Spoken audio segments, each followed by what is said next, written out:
So hello students, this is lecture number 1, chapter 2, acids, bases and salts. So last chapter हम लोगों ने पढ़ा था केमिकल रिएक्शंस एंड इक्वेशंस. उसमें हम लोगों ने सीखा था कि क्लासिफिकेशन ऑफ मैटर को किस तरह से किया गया था. तो देखिए बच्चों, ये जो चैप्टर है ये भी उसी का एक पार्ट है. यहाँ पर भी क्लासिफिकेशन ही हो रहा है, किसी और चीज का नहीं, मैटर का ही हो रहा है क्लासिफिकेशन, बट उस तरह से नहीं जैसे हमने पहले पढ़ा था. यहाँ पर एक नया क्लासिफिकेशन है, that is the classification based upon the concept of acids, bases and salts, जो कि आपके चैप्टर का नाम है. ठीक है. सो उम्मीद है आपको ओरिजिन तो समझ में आ गई होगी कि एसिड बेसिस सॉल्ट्स आए कहां से. सो ये आप इसको सिंपल भाषा में कह सकते हैं कि एसिड बेसिस सॉल्ट्स एक तरह का डिवीजन है among the substances present around us. ठीक है. हमारे पास जो भी सब्सटेंसेस है, या तो वो एसिड होगा, या तो वो बेस होगा, या तो वो सॉल्ट होगा. ठीक है.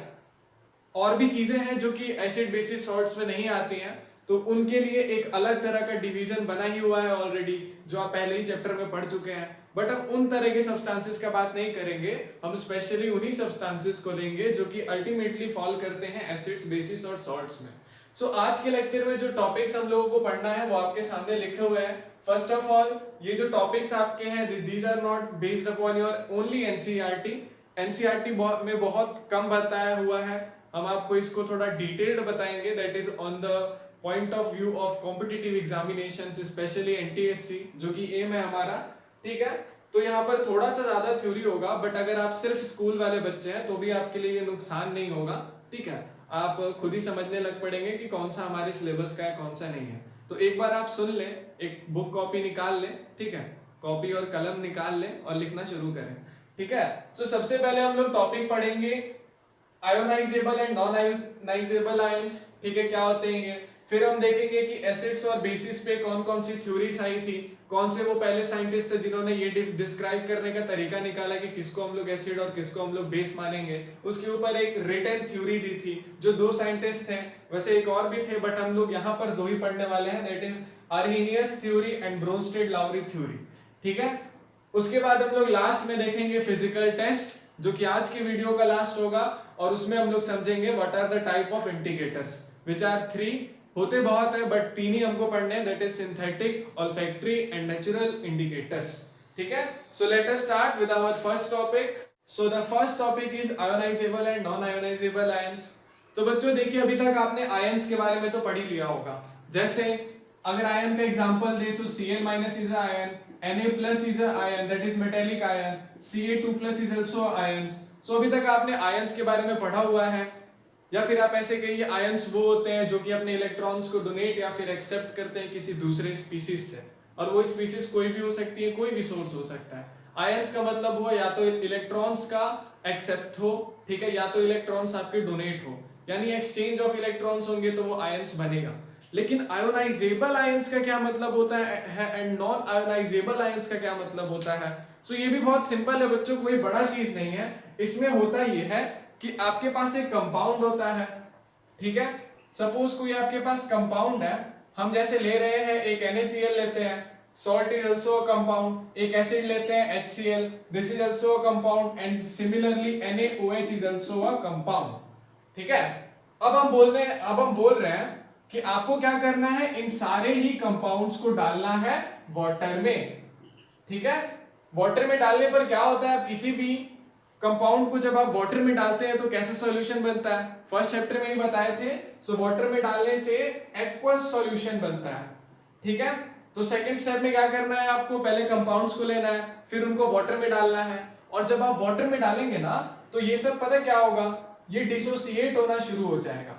That is Na+ and Cl- ions के फॉर्म में डिसोसिएट होना शुरू हो जाएगा. तो यहां पर क्या होगा, that is dissociation takes place. समझ में आ रहा है डिसोसिएशन मतलब क्या हुआ. तो डिसोसिएशन का मतलब होता है आयन, किसी कंपाउंड का उसके आयंस के फॉर्म में टूटना. ठीक है. उसी तरह से HCl होता तो क्या होता, that is H+ and Cl- के फॉर्म में टूटता. Na टूटता आपका Na+ एंड OH- आयंस के फॉर्म में टूटता. तो ये सब क्या है आपके, ये सब आयंस है. और आयंस आए कहां से, तो कंपाउंड से आए. तो जब आपके कंपाउंड से आयंस टूट करके निकलेंगे तो उन्हें कहा जाएगा आयोनाइजेबल आयंस. यानी ये सारे कौन से टाइप थे? सो these all are the examples of your ionizable ions. तो देखिए बच्चों, ये सब तो वो थे जो कि आयोनाइज हो जा रहे थे। कब आयोनाइज हो रहे थे? जब आप लेते थे एक्वस मीडियम तक, ठीक है, पानी में डालते थे तो वो टूट जाता था, तो वो बन जाता था आपका आयोनाइजेबल आयन, ठीक है। अब इसी के साथ देखिए बच्चों, एक और एग्जांपल होता है, that is your non ionizable ions. और ये एग्जांपल्स आपके कब होंगे? जब आप जनरली लेते हैं ऑर्गेनिक कंपाउंड्स को, ठीक है। अब वो ऑर्गेनिक एसिड भी हो सकता है, ऑर्गेनिक बेस भी हो सकता है, ऑर्गेनिक कुछ भी हो सकता है। ऑर्गेनिक मतलब कि जो आपको नॉर्मली मिल जाता है। इसके बारे में डिटेल में बाद में पढ़ेंगे कि ऑर्गेनिक एसिड्स क्या होते हैं, ठीक है, मिनरल एसिड्स क्या होते हैं, वो थोड़ी देर में है। बट आप ऐसे समझिए जो हमको नेचुरली मिल जाते हैं ऑर्गेनिक चीजें। जैसे कि आप सभी के घर में चीनी तो जरूर होगा, ठीक है। चलिए चीनी हटाइए, सबको पता है कि आप खाना खाते हैं आपको एनर्जी मिलता है। एनर्जी किससे मिलता है? तो आपको ग्लूकोज से एनर्जी मिलता है, ठीक है। सो नॉन आयोनाइजेबल आयंस क्या कहता है? ठीक इसका उल्टा। डेफिनेशन आपको लिखा हुआ मिल गया होगा पहले ही, फोटो हम डाल दिए होंगे, उस पे टाइम वेस्ट नहीं करेंगे, ठीक है। नॉन आयोनाइजेबल आयंस का क्या कंडीशन है कि जो आपका कंपाउंड रहेगा ना, जो आपका कंपाउंड होगा वो एक्वस मीडियम में जाने के बाद भी टूटेगा नहीं, उसका मॉलिक्यूलर कंपोजिशन ब्रेक ही नहीं होगा, ठीक है। उसमें से हाइड्रोजन आयंस या फिर OH माइनस आयंस या फिर खुद की जिन आयन से वो बना है वो आयंस टूटेंगे ही नहीं, यानी कि वो आयोनाइज ही नहीं होगा, वो डिसोसिएट ही नहीं होगा। जैसे अगर आपने लिया है C6H6O6, suppose not O6, this is C6H12O6, suppose you have glucose, ठीक है। अगर आपने C6H12O6 लिया है तो ये क्या है? आपका ग्लूकोज मॉलिक्यूल है। आप इसको पानी में डाल के देखना, ठीक है। उसी तरह से आप सुक्रोज को पानी में डाल के देखना, चीनी जिसे आप कहते हैं, ठीक है। आप इन सब चीजों को जब आप डालेंगे पानी में तो वहां पे क्या होगा कि आयंस के फॉर्म में नहीं टूटेंगे, ये जो कंपाउंड्स होते हैं ना वो नहीं टूटेंगे, ठीक है। मतलब अगर मान लीजिए ये चीनी का पार्टिकल है और आपके पास एक वाटर है बीकर में, suppose this is your water, तो चीनी क्या होगा ना कि चीनी के मॉलिक्यूल्स नहीं टूटेंगे, वो जो चीनी का बड़ा सा सॉलिड होगा वो छोटे छोटे पार्टिकल्स में टूट जाएगा, बट उसका जो मॉलिक्यूलर कॉम्पोजिशन रहेगा दैट इज योर C6H12O6 वो कभी नहीं टूटेगा, वो जैसा पहले था वैसा ही बाद में रहेगा। समझ रहे हैं? जैसे मान लीजिए कि आपके पास एक कंपाउंड है, suppose this is your compound, एक सिंपल सा लेते हैं CnHn, ठीक है। CnHn है, आपने डिसॉल्व किया किसी चीज में, किसी वाटर में या फिर एक्वस में ही करना है, because we are studying for ionizable and non ionizable ions. तो आपको क्या करना है? एक्वस सॉल्यूशन में डिसॉल्व करना है। जब आप डिसॉल्व करेंगे तो पहले इसका जो फॉर्मूला है CnHn, वही फॉर्मूला इस कंपाउंड का इस सॉल्यूशन के अंदर रिएक्शन के बाद भी होगा, दैट इज CnHn, ठीक है। लेकिन अगर इसमें डिसोसिएशन होता, अगर ये कंपाउंड आपका आयोनाइजेबल कंपाउंड होता तो क्या होता? ये C N+ में टूटता, H आपका N+ में टूटता। समझ में आया? अब आयोनाइजेबल और नॉन आयोनाइजेबल आयंस, ठीक है। अब आयोनाइजेशन की थ्योरी अब आपको पता है, आयोनाइजेबल और नॉन आयोनाइजेबल आयंस कौन से होते हैं, ठीक है। अब उसी के बेसिस पे एक साइंटिस्ट थे जो थे आर्हेनियस, उन्होंने भी एक थ्योरी अपनी सामने रखी और उन्होंने एक अपना तरीका दिया ये डिस्क्राइब करने का कि एसिड्स और बेसिस को कैसे डिफाइन करेंगे। और देखिए बच्चों, जो तरीका उन्होंने दिया उस तरीके की रिस्पेक्ट करते हुए उन्होंने एसिड्स का ही नाम बदला थोड़ा सा। उन्होंने कहा कि एसिड्स की जगह आप बोलेंगे अब आर्हेनियस एसिड्स, ठीक है, और बेसिस को आप कहेंगे आर्हेनियस बेसिस, ठीक है। जैसे एसिड्स और बेसिस उन्हीं की प्रॉपर्टी हो, इस तरह से, ठीक है। अब कह दिया तो कह दिया, बट आप नॉर्मली कह सकते हैं कि बस एसिड और बेस, ठीक है, लेकिन पढ़ा ऐसे ही जाएगा। तो देखिए बच्चों, जो आर्हेनियस एसिड्स होते हैं ये वो एसिड्स होंगे which when dissolved in water it dissociates to give H+ ions या फिर हाइड्रोनियम आयंस। हम बताते हैं, ये थोड़ा कंफ्यूजिंग लग रहा होगा अभी कि H+ आयंस तो ठीक है, बट हाइड्रोनियम हम क्यों बोल रहे हैं, H3O+ कहां से आया? कोई नहीं, थोड़ा पेशेंस रखिए, आप समझ जाएंगे। बहुत ही सिंपल है कि आप कोई भी कंपाउंड लें, ठीक है, उसको आप एक्वस सॉल्यूशन में डिसॉल्व करिए, अगर उसमें से H+ आयंस डिसोसिएट होकर के बाहर आए, यानी कि वो आयोनाइज हुआ, कैसे आयोनाइज हुआ? तो H+ आयंस को रिलीज करते हुए आयोनाइज अगर वो हो रहा है तो वो आपका कहलाएगा आर्हेनियस एसिड या फिर सिर्फ एसिड्स, ठीक है। फॉर एग्जांपल अगर आप HCl को लेते हैं, suppose we are taking HCl और आपने इसको डाला है पानी में, ठीक है, suppose I am putting HCl in water, then what will happen, आपका जो HCl है ना वो H प्लस और Cl माइनस आयंस के टर्म में टूटेगा, ठीक है, सिंपल, क्या होगा, H प्लस बन जाएगा H plus and Cl will become Cl minus, ठीक है। अब देखिए बच्चों, जो हाइड्रोजन होता है, आपको तो पता है कि हाइड्रोजन में बस एक इलेक्ट्रॉन और एक प्रोटॉन होता है और न्यूट्रॉन तो होता ही नहीं है, ठीक है। फंडामेंटल पार्टिकल्स तो दो ही होते हैं ना, एक इलेक्ट्रॉन और एक प्रोटॉन। अगर इलेक्ट्रॉन चला गया तो वो तो सिर्फ प्रोटॉन बनेगा, ठीक है। और आपने पढ़ी नहीं है बट आप अगले साल पढ़ेंगे कि बच्चों प्रोटॉन नहीं होता है जो कि रिएक्शन में पार्टिसिपेट करता है, ना ही इलेक्ट्रॉन रिएक्शन में पार्टिसिपेट करता है। एक केमिकल रिएक्शन में atom is the smallest unit या फिर atom is the smallest thing which takes part in a chemical reaction. यानी केमिकल रिएक्शन तभी होगा जब एटम्स पार्टिसिपेट करेंगे, प्रोटॉन्स या फिर इलेक्ट्रॉन के पार्टिसिपेट करने से केमिकल रिएक्शन नहीं होता। और जहां तक हमें पता है, अगर HCl में से हाइड्रोजन को आप H+ लिखते हैं, यानी कि हाइड्रोजन में से अगर आप एक इलेक्ट्रॉन निकाल देंगे तो सिर्फ आपके पास प्रोटॉन बनेगा, हाइड्रोजन तो अपना आइडेंटिटी खो देगा। और रूल के हिसाब से एक प्रोटॉन केमिकल रिएक्शन में पार्टिसिपेट नहीं कर सकता। सो इसीलिए बच्चों H+ की जगह हम लोग लिखते हैं H3O+। अब समझ में आया हाइड्रोनियम क्यों लिखा हुआ था? Because H+ is imaginary. Actually hydrogen decomposes into, not decomposes, it dissociates into H3O+ ion, hydronium ion. ये है वही हाइड्रोजन जो यहां से निकला था, H+ ही है वो, इसमें कोई गलती नहीं है, ठीक है। लेकिन लिखा जाता है to satisfy the modern atomic theory जो 11th में है, आप H+ को लिखते हैं H3O+ ions, that is aqueous, ठीक है। और आपका जो क्लोरीन था आप उसको क्या लिखेंगे, Cl-। समझ गए? ये डिसोसिएट हो रहा है, क्यों? क्योंकि ये एसिड है और एसिड्स डिसोसिएट होते हैं। ये किसने कहा था? तो ये कहा था आर्हेनियस ने, ठीक है। और आर्हेनियस को कैसे पता है कि कंपाउंड्स जो होते हैं वो डिसोसिएट होते हैं? तो ये बताने के लिए हमारे पास पहले से थ्योरी थी, that is ionizable and non ionizable ions की थ्योरी, ठीक है। तो ये होता है आपका एसिड, जिसमें आपका एक एसिड जो रहेगा वो एसिड जो कि खुद कंपाउंड है वो आयोनाइज होगा, और जब वो आयोनाइज होगा तो H+ आयंस या फिर इसी को कहिए H3O+ आयंस क्या होंगे, डिसोसिएट होकर के बाहर आएंगे। यानी कि वो H3O+ आयंस को डोनेट करेगा, ठीक है, या फिर प्रोड्यूस करेगा या फिर टूटेगा, डिसोसिएट होगा, ठीक है। अब देखिए बच्चों, उसी तरह से बेसिस की जो थ्योरी थी ये भी सेम है कि जब आप बेसिस को, बेस वैसा कंपाउंड है जिसे जब आप पानी में डालेंगे तो पानी में जाने के बाद वो डिसोसिएट होगा और डिसोसिएट होकर के OH- आयंस को रिलीज करेगा, ठीक है।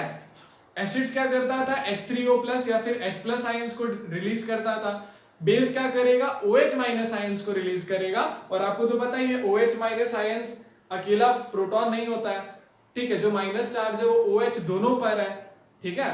तो OH तो आपका पार्टिसिपेट कर सकता है ना केमिकल रिएक्शन में। सो OH के लिए कोई दूसरा स्टेबल फार्मूला नहीं है, जैसे H+ के लिए H3O+ है, ठीक है। OH- को हम लोग डायरेक्ट लिखते हैं। सो क्या होता है बेसिस में, OH- आयंस रिलीज होते हैं और उसे हम लोग कहते हैं आर्हेनियस बेस, ठीक है। एग्जांपल देखना है, बहुत ही सिंपल, कोई टेंशन नहीं है, दैट इज NaOH। आप इसको डालिए पानी में, यानी कि इसको H2O के साथ रिएक्ट करवाइए, तो आपका जो प्रोडक्ट बनेगा वो होगा Na+ OH-। अब आप यहाँ बैलेंसिंग मत करने लगना, वो फिर अलग सीन बन जाएगा, ठीक है। इसका रिएक्शन अलग होता है, that is a metal hydroxide and water, वो आगे के टॉपिक्स में है। अभी हम लोग बस ये केमिकल रिएक्शन नहीं है, बस हम ये सीख रहे हैं कि कोई कंपाउंड किस तरह से अपने आयंस के फॉर्म में डिसोसिएट होगा, ठीक है, ब्रेक डाउन कैसे होगा, मतलब कि ये केमिकल रिएक्शन के बीच की कहानी है, ठीक है। केमिकल रिएक्शन अभी पूरा हम नहीं लिखे हैं, इसके बाद एक और स्टेप होता है, ऐसे करके फिर जाके प्रोडक्ट बनता है, दैट इज योर NaOH है ना। सो ये बनता आपका मदरचोद। और उसके बाद जो दूसरी थ्योरी आई थी वो थी ब्रोंस्टेड लाउरी ने जो कि दी थी। अब देखिए बच्चों, एक थ्योरी होने के बावजूद दूसरी क्यों आई? तो आप वैसे तो सोचेंगे कि भैया जब एक थ्योरी के बाद दूसरी थ्योरी आती है तो फिर जरूर पिछली वाली थ्योरी में कुछ लिमिटेशंस होते हैं, इसीलिए नई थ्योरी को लाना पड़ता है। तो यहाँ पर वैसा नहीं है, कोई लिमिटेशंस नहीं है यहाँ पर आपका। यहाँ पर बस उनकी थ्योरी उनकी जगह पे ठीक थी, अगर कंपाउंड्स उनके हिसाब से हो तो ठीक है, आप आर्हीनियस एसिड्स को आप आर्हीनियस एसिड कह सकते हैं, आर्हीनियस बेस कह सकते हैं, जब एसिड्स और बेस आर्हीनियस के हिसाब से आपने लिए होंगे तब। जैसे कब आर्हीनियस, आप कब कहेंगे कोई भी एसिड आर्हीनियस एसिड है, जब उसके पास H+ आयंस डोनेट करने की क्षमता होगी, या फिर उसके पास जब OH- आयंस को एक्सेप्ट कर डिसोसिएट करने की क्षमता होगी, तब वो कहलाएगा base, that is Arrhenius base. अच्छा एक बात बताइए, अगर हम आपके सामने एक कंपाउंड देते हैं जिसमें OH है ही नहीं, समझिएगा जिसमें OH है ही नहीं तो, और उसमें H+ भी नहीं है, दोनों नहीं है, तो आप कैसे पता कर पाएंगे कि वो आपका एसिड है या फिर बेस है? तो वहां पर तो आर्हीनियस थ्योरी आप नहीं लगा सकते ना, ठीक है। तो ब्रॉन्स्टेड ने एक अपना अलग तरीका दिया, जब कुछ कंपाउंड्स इस तरह से प्रेजेंट हो कि आर्हीनियस की थ्योरी फेल हो जाए उसको बताने में कि वो एसिड है या फिर बेस है, एक्चुअली फेल ना हो, जब वो बता ना पाए, उसकी थ्योरी कम पड़ जाए। उसकी थ्योरी अपने एसिड्स के लिए ठीक थी, अपने बेसिस के लिए ठीक थी, तो ब्रॉन्स्टेड एक नया वे लेकर आया। तो उसको समझने के लिए हम लोग एक केमिकल रिएक्शन देखेंगे, बहुत ही सिंपल सा, that is HCl plus NH3, ठीक है। एंड आई थिंक आप सभी ने ये कंपाउंड कभी ना कभी देखा होगा, HCl प्लस NH3, ठीक है। अमोनिया तो बहुतों ने सुना होगा नाम, और HCl ना सुना हो ऐसा हो नहीं सकता, ठीक है। तो देखिए बच्चों, इसका हम एक रिएक्शन लिखेंगे, और फिर से बता रहे हैं ये केमिकल रिएक्शन पूरा नहीं है, ठीक है। हम केमिकल रिएक्शन का आधा बात लिख रहे हैं ये समझने के लिए कि ये आपका एसिड है या फिर बेस है। एक्चुअल में प्रोडक्ट्स कभी भी आयंस के फॉर्म में जनरली नहीं बनते, ठीक है, समझ रहे हो। आयंस के फॉर्म में थोड़ा ना आपको प्रोडक्ट्स मिलते थे, अगर आयंस के फॉर्म में ही टूटना होता तो ये रिएक्टिव क्यों होता, ठीक है। अच्छा है ना कि ऐसा ही रह जाए, आयंस बनेगा तो तब तो ये अनस्टेबल होगा, ठीक है। तो हम एक्चुअली में देखते हैं इंटरमीडिएट सिचुएशन, ठीक है, बीच का घड़ी जब रिएक्शन हो रहा होगा, हो नहीं चुका होगा, यानी प्रोडक्ट्स अभी बनना नहीं है, अभी बन रहा है, बनने के प्रोसेस में है। तो देखिए बच्चों क्या होगा बनने के दौरान, जो आपका HCl होगा, इसमें से तो H3O प्लस आयंस बाहर निकलेंगे, चलिए मान लिए, ठीक है। इसके साथ ये होगा कि ये बनेगा NH4 प्लस, ठीक है, सिंपल। अब आप बोल सकते हैं कि HCl, just a minute, not this one will form actually Cl minus, ठीक है। यहां पर हाइड्रोनियम आयंस नहीं बनता है, सॉरी, ठीक है। यहां पर हाइड्रोजन एक्चुअली में निकल करके NH3 के साथ जुड़ जाता है, ठीक है। तो बच्चों देखिए ऐसा होगा कि हाइड्रोजन इधर जाएगा, NH4 प्लस बनेगा, क्लोरीन में से हाइड्रोजन रिमूव होगा और यहाँ पर Cl माइनस बन जाएगा। तो अब ये तो बोल देंगे कि ये आपका क्या कर रहा है, हाइड्रोजन रिलीज कर रहा है, तो आर्हीनियस के हिसाब से तो ये आपका एसिड है, चलिए यहां तक तो ठीक है। लेकिन अगर आपसे कोई बोले बताइए इसमें बेस कौन है, तो आप बता पाएंगे आर्हीनियस से? यहाँ आपको OH कहीं दिख रहा है? नहीं ना, तो नहीं बता सकते। तो ब्रॉन्स्टेड लॉरी ने अपना कॉन्सेप्ट दिया कि आप OH को हटाओ, आप सिर्फ हाइड्रोनियम आयन को देखो, that is H+ ion, ultimately H3O plus बोलते हैं बट है तो H+। आप बस H+ आयंस को देखिए कि H+ आयन को किसने एक्सेप्ट किया और किसने डोनेट किया। सो डोनेट करने वाला था आपका HCl, तो ये क्या कहलाएगा, ब्रॉन्स्टेड एसिड, ठीक है। ये क्या कहलाएगा according to the theory, this जो H+ आयन को डोनेट करे वो आपका कहलाता है ब्रॉन्स्टेड एसिड, और जो हाइड्रोनियम आयन को एक्सेप्ट करेगा वो कहलाएगा ब्रॉन्स्टेड बेस। देखिए पहले H3 था, अब H4 है, और चार्ज भी +1 का है, तो इसका मतलब H+ आयन जरूर गया होगा। सो अकॉर्डिंग टू ब्रॉन्स्टेड आप यहां भी पता कर सकते हैं कौन है एसिड और कौन है बेस, ठीक है। ऐसे एग्जांपल हम लोग आगे देखेंगे जब हम लोग क्वेश्चंस लगाएंगे, अभी सिर्फ थ्योरी पढ़ने वाले हम लोग, तो ज्यादा क्वेश्चंस नहीं, ठीक है, सिंपल। तो ब्रॉन्स्टेड के हिसाब से ब्रॉन्स्टेड एसिड और ब्रॉन्स्टेड बेस अब आप समझ चुके हैं। अब देखिए बच्चों, इसमें एक और छोटा सा एक और रिलेशन है जो आपको जानना चाहिए, आई थिंक जान ही लीजिए, कोई बड़ा नहीं है, लंबा नहीं है, बहुत छोटा सा है, सिंपल सा बात है, क्योंकि इसकी थ्योरी इसके बाद खत्म हो जाएगी, इसीलिए बता रहे हैं, आगे चल के भी इससे ज्यादा नहीं आएगी, इतनी पढ़नी होगी आपको, ठीक है। तो देखिए बच्चों, जो आपका ब्रॉन्स्टेड एसिड होता है ना, जैसे ये कौन था आपका ब्रॉन्स्टेड एसिड, तो ब्रॉन्स्टेड एसिड ठीक अपने अपोजिट में जो चीज बनाता है प्रोडक्ट साइड में, उसे बोला जाता है कंजुगेट बेस, ठीक है। और जो ब्रॉन्स्टेड बेस है उसका अपोजिट वाला कहलाएगा कॉन्जुगेट एसिड, ठीक है। और पूरा लिखना चाहते हैं तो आप लिख सकते हैं कंजुगेट बेस ऑफ HCl। आखिर था किसका, तो HCl का था, और ये किसका एसिड था, so conjugate acid of that is your NH3। This is the complete theory of Bronsted. अगर आपको क्रॉस चेक करना है कि कंजुगेटिव क्यों बोला जा रहा है, तो ठीक है, आप इस रिएक्शन को उल्टा लिख के देख लीजिए, आपको आपका जवाब मिल जाएगा ऐसा क्यों कहा जा रहा है। ठीक है, तो अगर आप इस रिएक्शन को उल्टा लिखेंगे, जैसे Cl minus plus NH4 plus and this will give you HCl plus NH3, तो यहां पर क्या होगा, देखो बच्चों, Cl क्या कर रहा है, एक हाइड्रोजन को ले रहा है, ठीक है, तो अब ये क्या बन जाएगा, जो हाइड्रोजन का एक्सेप्टर हो उसे हम क्या कहते हैं, बेस।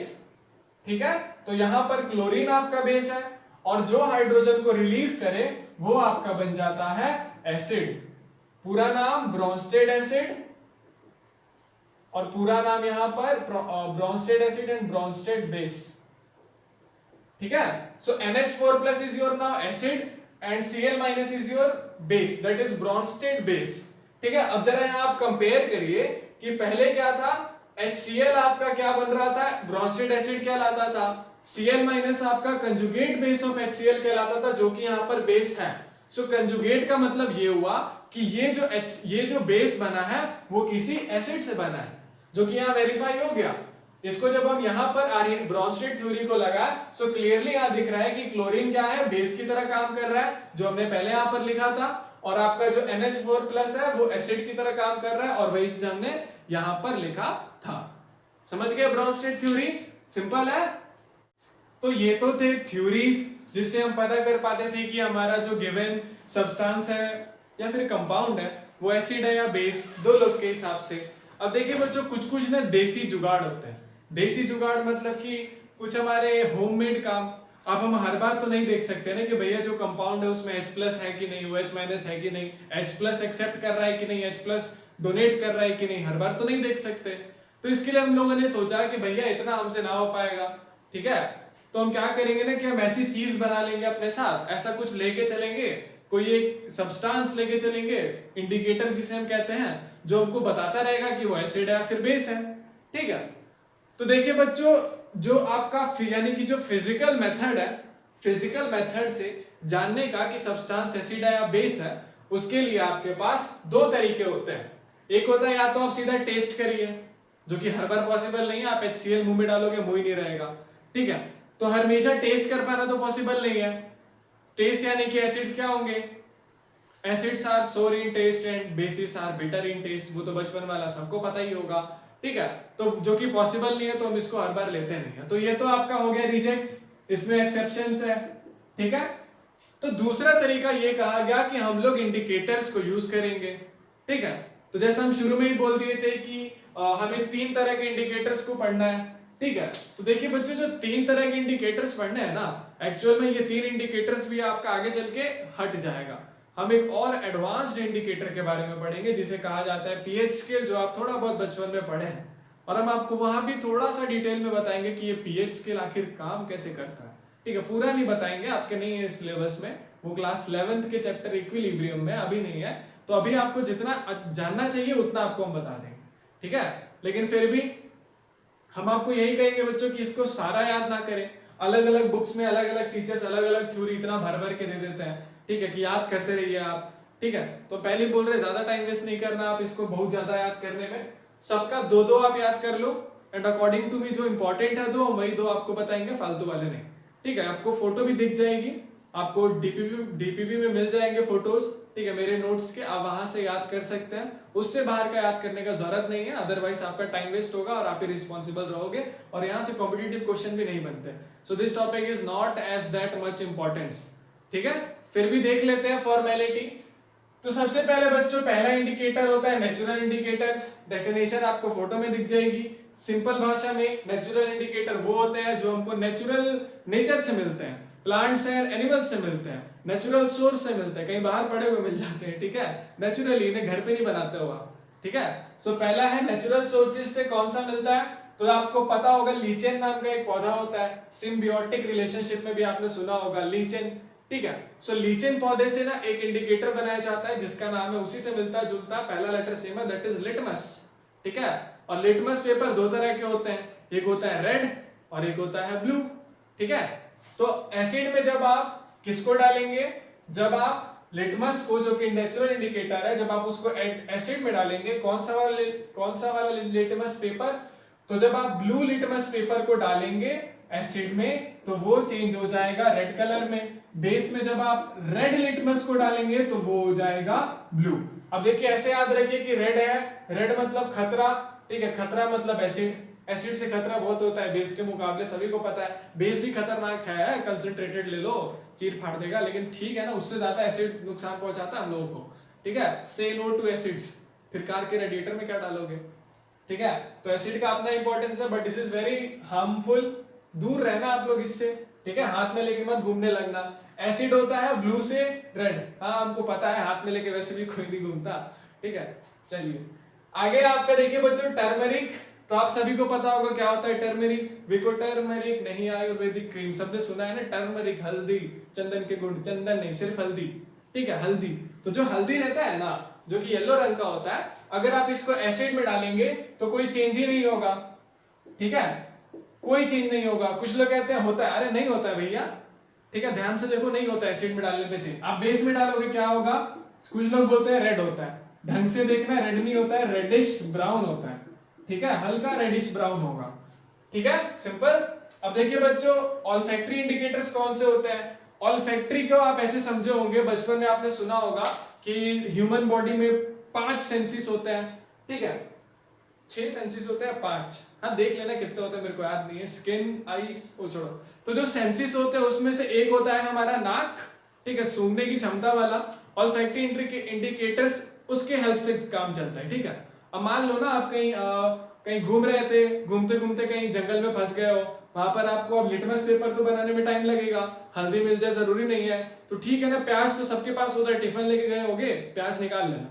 ठीक है, उसके बाद आप जिसको चेक करना चाहते हो ना, उस सब्सटेंस को क्या करो, डालो किसके ऊपर, ओनियन के ऊपर। ओनियन के साथ, ओनियन में डालना है उस सब्सटेंस को। अगर वो एसिड हुआ तो कोई फर्क नहीं पड़ेगा उस सब्सटेंस के साथ, वो जैसा पहले था वैसे ही रहेगा, उसका स्मेल जितना पहले आ रहा था उतना ही बाद में भी आएगा। ठीक है, लेकिन अगर वो सब्सटेंस आपका बेस हुआ तो ओनियन पता ही नहीं चलेगा कि ओनियन था, मतलब उसका स्मेल खत्म हो जाता है। ठीक है, सिंपल। कुछ लोग कहते हैं कि स्मेल यहाँ बढ़ जाता है, यहाँ ऐसे ही रहता है, वो गलत है बच्चों, वैसे नहीं है। एक्चुअली में होता यह है कि एसिड और ओनियन जब आपस में मिलते हैं तो कोई फर्क नहीं पड़ता है, लेकिन जब ओनियन और बेस आपस में मिलते हैं तो स्मेल गायब हो जाता है। वैसे यहाँ पर भी कोई फर्क नहीं पड़ता है, वेनिला प्लस एसिड, लेकिन वेनिला प्लस एसिड में स्मेल, वेनिला प्लस बेस में स्मेल गायब हो जाता है। ठीक है, अब लास्ट हमारा बचा है वो है सिंथेटिक। सो थर्ड और लास्ट टाइप है आपका सिंथेटिक इंडिकेटर। ठीक है, सिंथेटिक इंडिकेटर बच्चों वो इंडिकेटर्स होते हैं जिनको लेबोरेटरी में हम लोग अपने हाथ से बनाते हैं। ठीक है, बाकी के पहले के दो तो आपके नेचुरल थे, फर्क बस ये था कि एक नेचुरल इंडिकेटर देख के पता चलता था आंखों से, ठीक है, और एक आपका इंडिकेटर था जो कि सूंघ के पता चलता था, ऑल्फैक्टरी, ठीक है, नाकों से। अब है जो आपका वो सूंघ के भी नहीं है, सूंघ के तो नहीं है, ये देख कर ही है, बट फर्क ये है कि ये वाला इंडिकेटर आपको एनवायरनमेंट से नहीं मिलता है, आप इसको लेबोरेटरी में खुद प्रिपेयर करते हैं। ठीक है, नाम से ही पता चल रहा होगा, फेनॉल, फिनाइल याद है ना, खुद का बनाया हुआ, फेनॉल फथलीन। ठीक है, and this is your methyl orange, methyl. ठीक है, नाम तो सुना ही होगा। ठीक है, ऐसा कुछ नाम सुना होगा, कभी यूज नहीं किया होगा, आई नो, बट ये नाम तो पक्का सुन ही लेते हैं हर बच्चे, कहीं ना कहीं से उड़ता हुआ तो आ ही जाता है। हम तो 5वीं क्लास में सुने थे ये नाम, फेनोफ्थलीन। आपने भी बचपन में, आज पहले नहीं होते थे छोटे क्लासेस में ये सब इतना डिटेल में, बट एस्चान बुक आप लोग पढ़ते हैं, और भी बुक है, जैसे छोड़िए जो भी हो, मतलब अलग अलग बुक्स में आजकल बचपन में ही बता दिया जाता है कि what are the types of indicators, तो आप सबने सुना होगा इन दोनों के बारे में, तो यहाँ कुछ नया नहीं है, वही चीज है जो कि आप पढ़कर आए। सिंपल है बच्चों, जब आप फेनोफ्थलीन को डालेंगे एसिड में तो क्या होगा, इसका एक्चुअली वो पहले कैसा होता है, सो ये पहले होता है पर्पल, ठीक है, और ये होता है आपका मिथाइल ऑरेंज, पहले ऑरेंज कलर का, नाम से ही ऑरेंज लग भी रहा है। ठीक है, जब आप फेनोफ्थलीन को डालेंगे एसिड में तो ये पर्पल से चेंज हो जाएगा कलरलेस में, ठीक है, सोच रहे जादू होगा, कलरलेस, पानी जैसा हो जाएगा एकदम, मतलब कलर ही नहीं होगा, ट्रांसपेरेंट नहीं होगा, पानी जैसा होगा, मतलब कोई कलर नहीं होगा। ठीक है, ये चेंज हो जाएगा पर्पल से कलरलेस। ठीक है, फिर है आपका बेस, जब बेस में डालेगा फेनोल्फथालीन तो क्या होगा, तो ये आपका पिंक कलर का हो जाएगा। ठीक है, सिंपल, मतलब क्या करना है ना आपको, ये एक तरह का कार्ड होगा, डाल दो आप पानी में, ठीक है, अपने आप पता चल जाएगा कलरलेस है तो क्या है एसिड, फेनोल्फथालीन अगर आपका पिंक है तो क्या है बेस। सिंपल। उसी तरह से मिथाइल ऑरेंज होता तो ऑरेंज कलर का है, लेकिन एसिड में आके बोले थे ना रेड मतलब खतरा, रेड हो जाता है खतरा। ठीक है, अब बोलेंगे हल्दी तो बेस में रेड होता था, वहां क्यों नहीं खतरा लगा रहे, तो वो रेडिश ब्राउन था ना, रेड थोड़ी था, रेडिश ब्राउन था, हल्दी टर्मरिक। ठीक है, और मिथाइल ऑरेंज आपका बेस में क्या होता है, तो ये रेड नहीं, ये हो जाता है येलो। ठीक है, सबसे अच्छा तो यही है ना मिथाइल ऑरेंज, ले लो, पहले ऑरेंज होगा, पहचानने में भी आसान, एसिड होगा, रेड मिलेगा, कलर भी चेंज हो रहा है, और बेस है येलो भी हो रहा है, 3 in 1, तीन कलर एक में। अब बाकी आप पर है, जो पसंद है ले लो, पर एक्चुअल में ये सब कोई यूज नहीं करता, वो सब बस छोटी छोटी क्लासेस में यूज होते रहता है आपका। ठीक है, बट एक्चुअल में पीएच स्केल लिया जाता है, जो आगे पढ़ेंगे हम लोग। ठीक है, अब देखिए बच्चों, नेक्स्ट वीडियो के पहले, ये थोड़ा छोटा वीडियो है, ठीक है, लेकिन हम आपको एक होमवर्क देना चाहते हैं। ठीक है, एक आपको होमवर्क करना है, सॉल्व नहीं करना है, बस याद करना है। आपको एक आगे अभी टेबल दिख रहा होगा यहाँ पर, ठीक है, इसमें बच्चों आपके ऑर्गेनिक एसिड्स जो क्या होते हैं वो हम लोग अगले लेक्चर में देखेंगे। ठीक है, ये सारे ऑर्गेनिक एसिड्स आपको याद करने हैं। ठीक है, अच्छे से पता होना चाहिए कि कौन कौन से ऑर्गेनिक एसिड होते हैं, और इनमें से आधों के फॉर्मूले लिखे हुए हैं, सबके नहीं लिखे बिकॉज सबके जानना इंपॉर्टेंट नहीं है। आधों के फॉर्मूले को याद करिए, उनके नामों को याद करिए कि वो कहाँ से मिलते हैं, उनके सोर्सेस को, ओरिजिन को याद करना है आपको। जैसे एंड स्टिंग है तो वहां से मिलते हैं, कर्ड या फिर मिल्क है तो वहां से मिलते हैं, ये सारी चीजें आपको याद करनी है, तब आपको अगली वाली वीडियो थोड़ी अच्छी लगेगी। ठीक है, सो तब तक के लिए इतना ही बच्चों, गुड बाय, नेक्स्ट वीडियो में मिलते हैं।